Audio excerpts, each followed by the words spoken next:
क्यों? क्योंकि वो उसका बिजनेस था।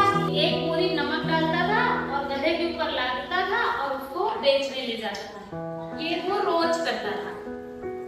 और उस गांव के जाने के रास्ते में एक नदी पड़ती थी। तो उस नदी में एक पुल था। उस पुल को गधे को और उस रामू को पार करना पड़ता था। वो रोज पार करते थे। फिर एक दिन क्या हुआ, अचानक उस पुल को पार करते हुए गधे का पैर फिसल गया और वो गिर गया पानी में। तो जैसे ही पानी में गिरा तो उसकी जो बोरी में नमक था, नमक पानी में जाने के बाद क्या होता है? घुल जाता है। वो सारा नमक घुल गया। अब घुल जाने के बाद बोरी क्या हो गई? खाली हो गई। अब गधे को जैसे तैसे रामू ने बाहर निकाला नदी से।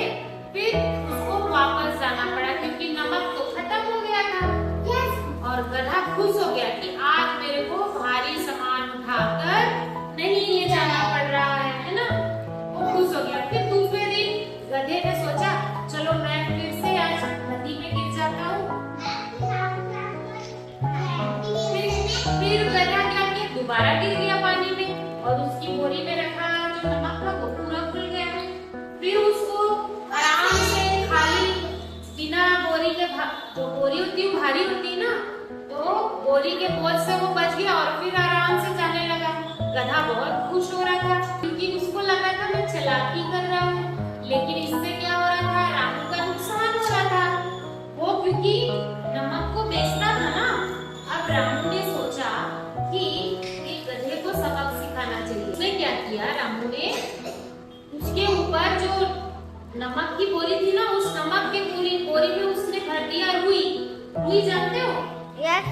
जैसे ही रुई को भरा तो वो जो बोरी था बहुत बड़ा हो गया, है ना? तो रुई उसको लेके वो कहाँ गया? गधे को लेके बेचने के लिए ले गया। कहाँ? गांव में। रुई से भरा बोरी लेकर गधा जब पुल पार करने लगा तो गधे ने फिर वही चालाकी की। नदी में जानबूझकर गिर गया। तो जैसे ही वो गिरा और बोरी में रखी जो रुई थी उसमें पानी गया, तो पानी में जाते ही रुई क्या हो जाता है? हाँ, वेरी गुड, भारी हो जाता है। फूल गया, रुई भारी हो गया।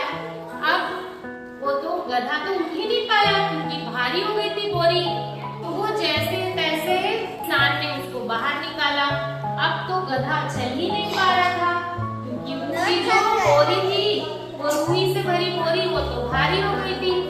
अब बहुत ज्यादा गधा परेशान हो गया, थक गया। तो उसने गिड़गिड़ाया और बोला, मुझे माफ कर दो। अपने मालिक को बोला